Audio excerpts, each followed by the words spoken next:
Hey, this is Mitch Grout. Welcome back to the Life Stories channel. I'm going to post another story from my life today, but I don't want just my stories on this channel. I want yours as well. So if you've got an interesting, inspirational, or humorous story about something that happened in your life, send it on to me and I'll take a look at it and we'll post it.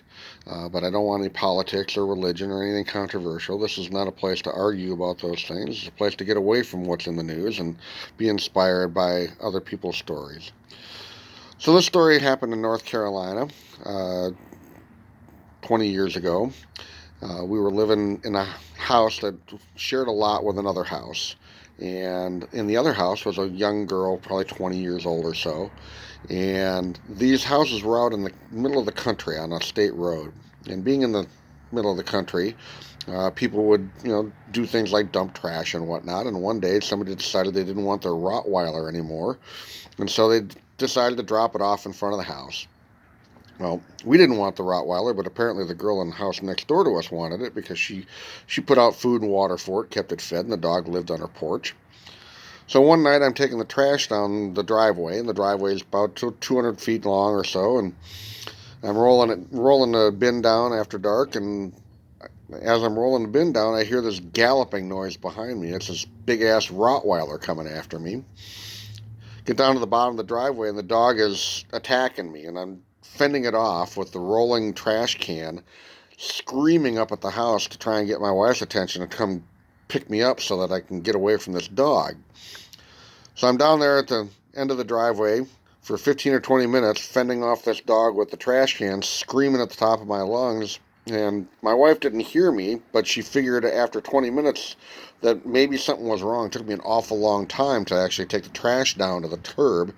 So she sticks her head out the window, and she hears all this commotion down at the end of the driveway.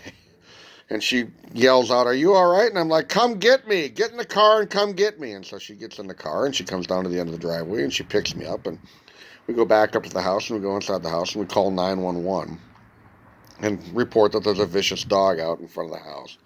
And they send the sheriff's car around, and the sheriff pulls up in the driveway, and I go down to go talk to the sheriff. I said, "There's this big Rottweiler just attacked me," and the dog is standing there in the front yard slobbering away.